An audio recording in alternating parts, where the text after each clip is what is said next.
Rishi Sunak and Emmanuel Macron announced their new agreement on the illegal migration crisis. And in this video, we ask you whether you are optimistic or pessimistic about this deal.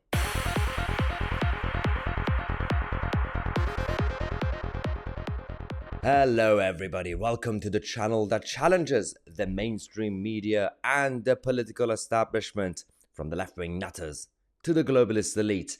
We've got a couple of news stories to talk to you guys about, and this video and the next one I'm going to be uploading shortly after this.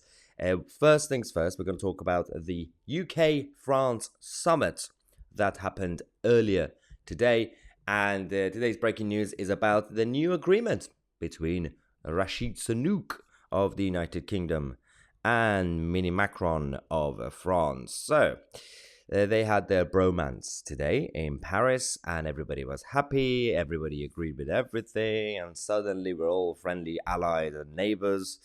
Everybody forgot all the clashes that they've had recently.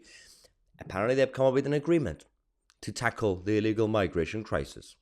I'm pretty sure we've had a number of agreements over the last few years, but let's stay optimistic for a second.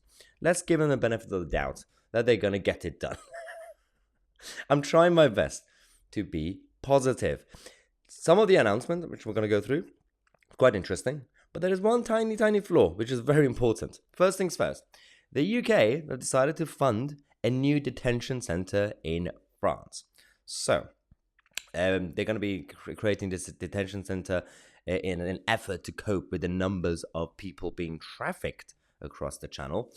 So the commitment is almost over 541 million euros, or 479 million pounds, over the next 3 years.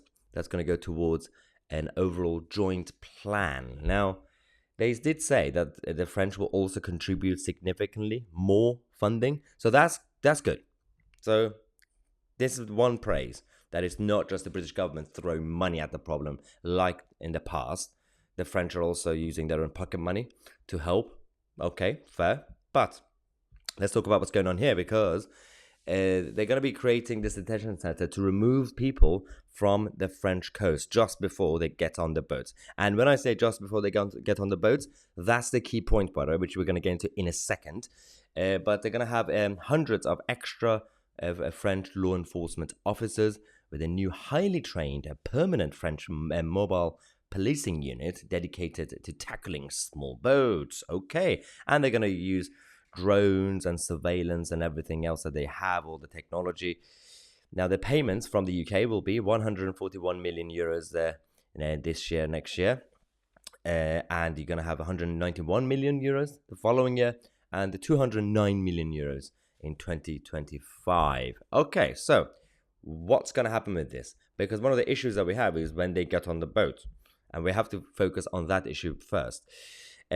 First things first, we have the actual annual amount, which has been doubled compared to what is being contributed this year. The plan that has just been published by the UK side is for the UK to contribute £479 million over the next 3 years. Now, the issue with this is that they were asked a basic question: could migrants to the UK ever be returned to France?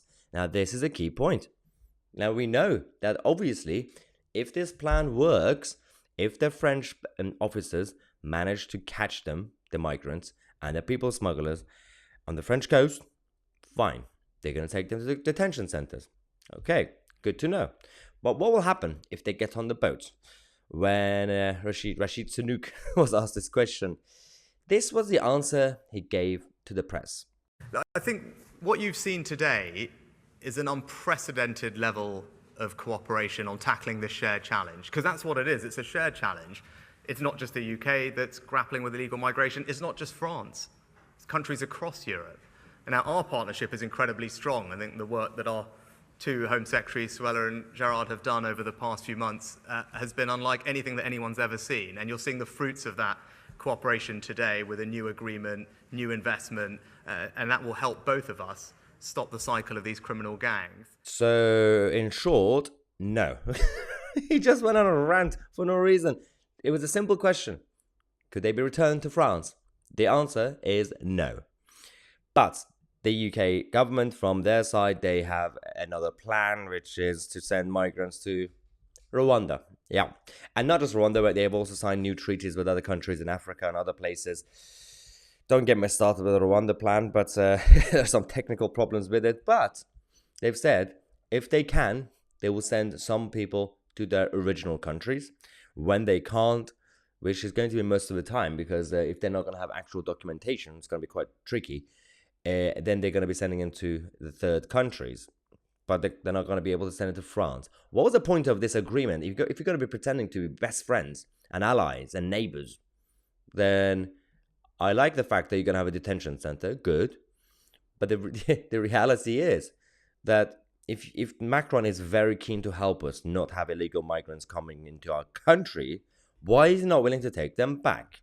If they can, and for those who are going to say, well, this problem already existed, we can't really identify and prove with evidence that they actually came from France, we are going to be able to tell now, because Macron and Sunak announced that they're going to be using technology with surveillance and drones. So even if you miss a couple of dinghies that go across the channel, you can just rewind the tape and identify that dinghy that left Calais, for example. Then you could just call Macron and say, guys, you missed one of the boats. This is the evidence. They came from your coast. We're going to send it back. You think it should be as simple as that? Obviously, nothing is as simple, but on paper, it should be as simple as that.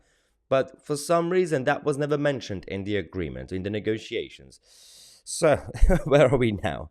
Macron is also keen to rekindle relationships between Britain and France after Brexit. So, on paper, he's now saying, he and his government, that we are now kind of over the whole let's punish the UK because they left the European Union.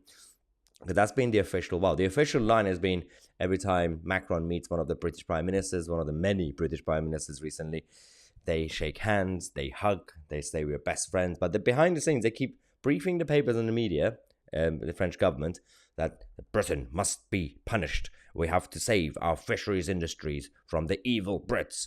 We have to also meddle in other people's affairs, like in Northern Ireland and the Republic of Ireland. I don't understand why Macron is everywhere. Macron literally thinks that he has to police Europe. And this is the problem. So right now he says, we are kind of keen to forget about all that. We're going to be friends. We're going to cooperate. Maybe it's got something to do with his new European political community, the EU 2.0. This is more of a political European Union that Macron came up with. And Liz Truss attended this conference a few months back with all the other European leaders to create another entity, another European entity that's separate to the European Union. But I don't understand why.